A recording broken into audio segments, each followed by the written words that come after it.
Lagayan ng plate number ay stainless din.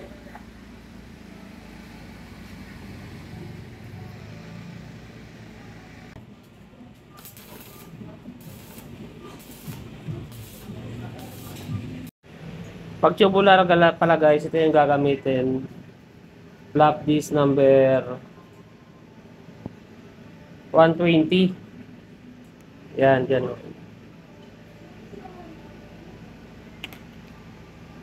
So, di na natin kailangan ng grinding stone. Kasi ano lang yan, manipis lang yung welding, oh.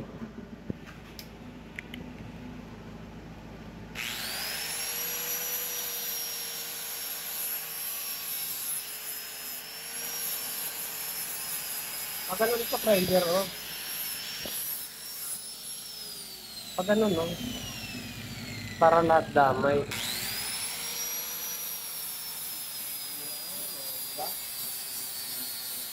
Doon mo naman dinigilin mo. Dito mo din siya. Yan mo din siya mga pinagultulan.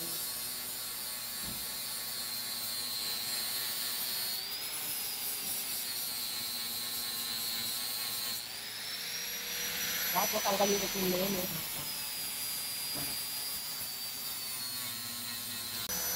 Para na kayo, no? Wala mabura yung respect pa lang.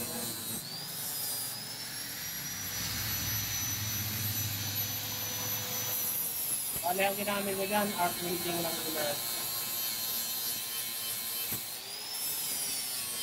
Yan, arc welding yan dyan.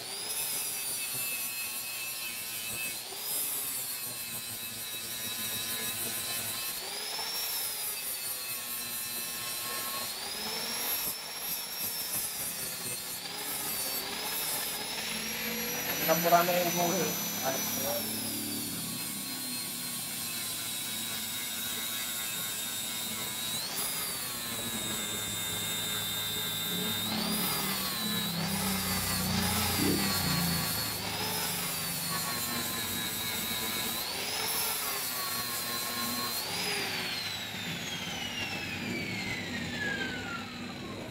Yun. Yan ang mga ito. Sige, pwede na yan. So, second step naman tayo. Yung medyo pino naman, pino.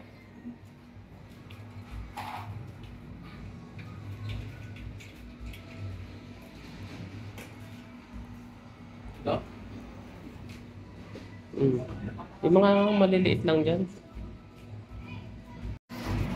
Ito na guys yung ano, tinatawag na Bapping Gray. Para siyang Scotch Brite.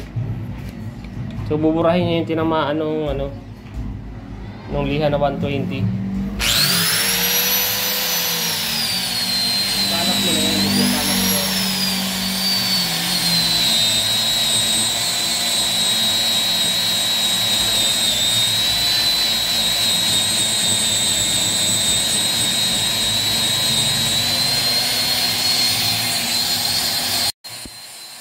Bapping Gray pa lang yan eh.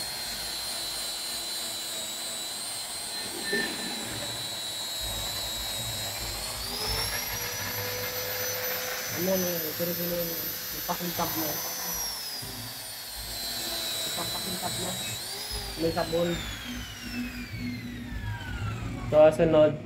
Ay, nakita yung pagkakuha ni James eh. So, yung sunod natin, guys.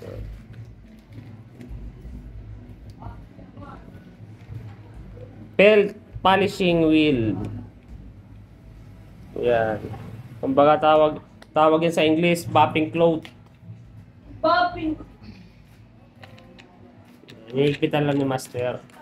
Wala mo master, ang dagan mo master. Ay, alis mo yung pag mo dyan, magdudumi yung dyan.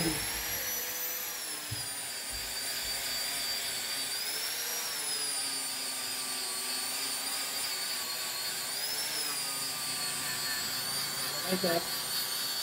Nadaanan lang, nangitab na, oh.